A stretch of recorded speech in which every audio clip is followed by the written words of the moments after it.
Dr. Nana Afo-Manin, an emergency room physician at a busy Los Angeles hospital, saw the effect the novel coronavirus was having in her community, and specifically to minorities nationwide, and decided to do something about it.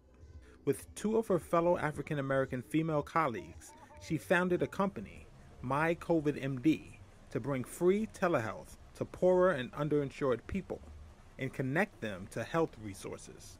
You know the old saying, when America catches a cold, Black America catches the flu. And this is an issue about social determinants of health. It's an issue about healthcare inequality. And we talk about right now in our nation, it's the first time in our history, in my generation, that is dealing with a public health crisis and requires all of us, the we, to be in effect.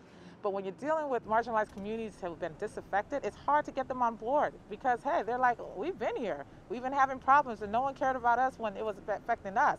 And now when it affects everybody, we're supposed to get on board. So building that trust is so important right now. On Friday, the company organized a free pop-up testing facility offering antibody blood tests, which show if a person has a current or previous COVID-19 infection. Yvonne Fod Ozani, a resident of South Los Angeles, said she was following state and local guidelines for avoiding infection, but just wanted to know if she already had the virus. We're practicing social distancing, washing our hands, and wearing our face masks. But what does that tell me? What does that tell me about my condition? I just want to know my status.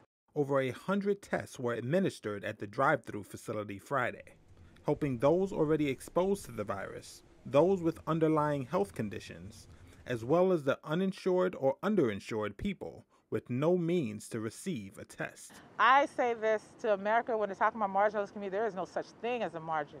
It's not an issue about the haves versus the have-not. It's basic health care. And if we can just agree on that, we're going to be a better, stronger, and more beautiful and kinder America after this.